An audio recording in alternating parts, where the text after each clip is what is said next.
President Trump is blasting Bob Woodward's new book ahead of its release this week. In a series of tweets, the president called the renowned journalist a liar, and his book a scam and a joke.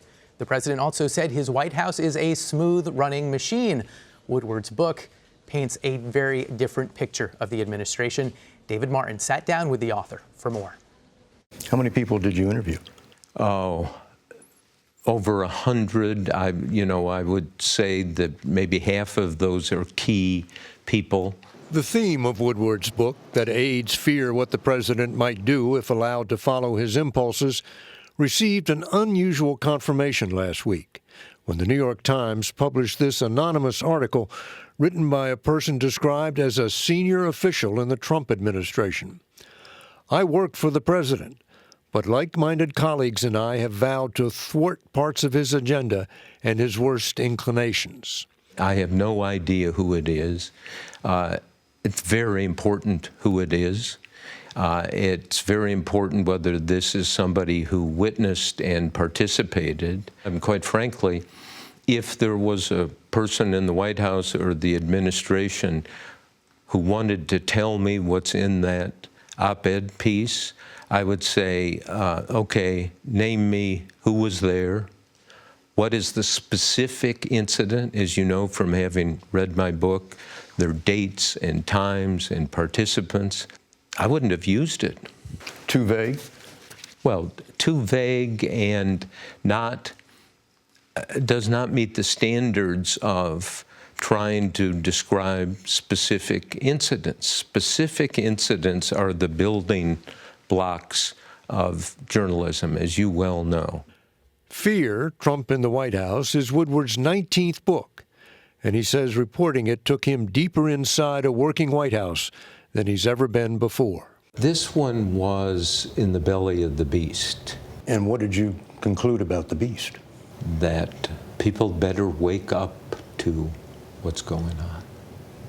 Franco Ordonez is White House correspondent for McClatchy News. Franco, thanks for your time. So we see Woodward make this argument that there's something different between the op-ed, which is anonymous and vague, in his book, which recounts specific instances and names people and has dates and all of that. He's obviously a very well-respected journalist with a long history doing these type of books. And yet the White House seems to be taking this position that they can just kind of give it a blanket denial, try to discredit Bob Woodward and move on.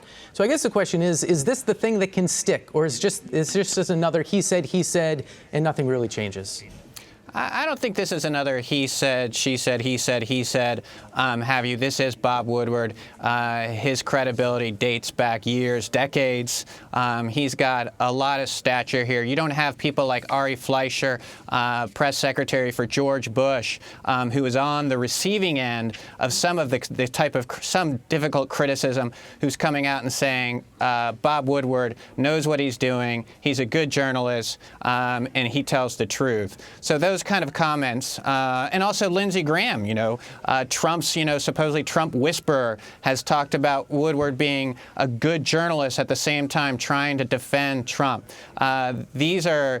Bob Woodward is someone who has a lot of experience, and as he just said in that interview, he shares details, he shares specifics, and those are things that we as journalists try to portray to show that we know what we're talking about. The highest level on-camera response came from Vice President Mike Pence on Face the Nation on Sunday. Margaret Brennan asked him about all this. Let's take a listen to some of what he had to say.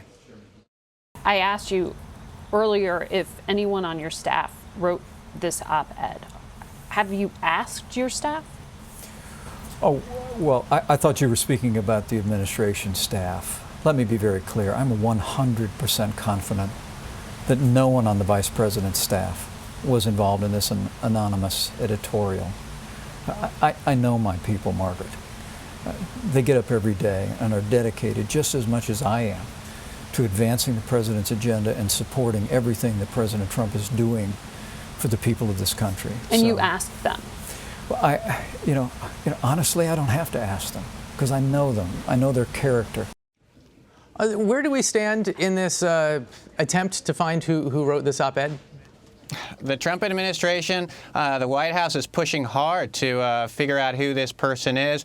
That's why we're seeing so many people come out, so many members come out and, issue denials that they were involved. That's why you saw how uncomfortable the vice president was speaking to Margaret Brennan, as well as talking on other networks such as Fox on the Sunday shows. This is a very difficult situation for the administration, and they're being very specific in trying to find out who this is. Trump is someone who, as we all have reported long, is loyalty is a #1 issue for him. It dates back all the way to the Comey controversy earlier in the administration. This is something key and goes to one of his worst fears of having people inside that are working against him.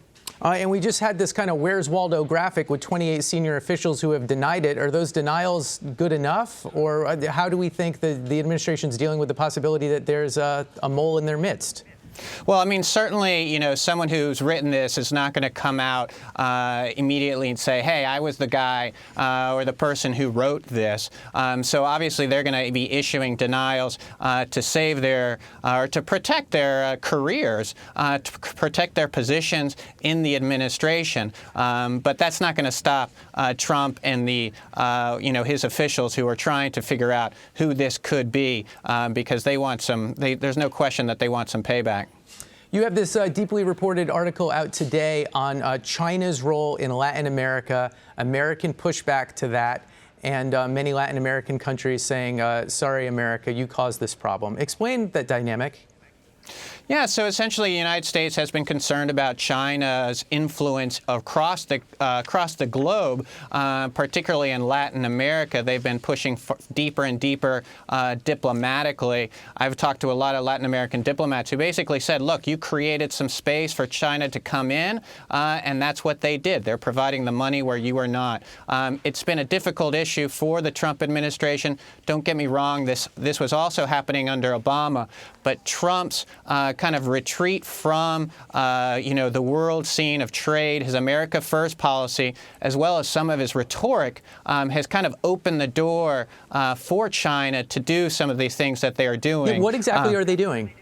Well, essentially, they are building infrastructures in Latin America. They're building roads, they're building telecommunications infrastructures, networks. These are things that the United States is concerned about, one, because of the influence that China could have in a trade sense, in a diplomatic sense, but there's also national security concerns because those telecommunications networks, for example, are key because those are areas where we share intelligence with our partners. Lastly, the U.S. has said that they're going to close the Palestinian mission in the U.S. This comes on the heels of pulling aid away from the Palestinians. Put this in context for us. What's the importance of this, and what does this signal? I mean, this is another signal, another sign of how tight the United States is with Israel, how it is pushing harder and harder against the Palestinians to be on the side of the Israelis. Ambassador Haley at the UN is now the president of the Security Council, and she was using that platform just last week to say, look, we can't keep beating up on the Israelis. We need to put more pressure on the Palestinian Authority, on the Palestinians, to come to the table. And the table that they want, or the advice is more pro-Israel. So this is something that's very difficult for the Palestinians, and the United States has definitely taken sides here. Yeah, the Palestinians have said they will not be bullied to the table. We'll see how it plays out. Franco Ordonez, thanks for your time.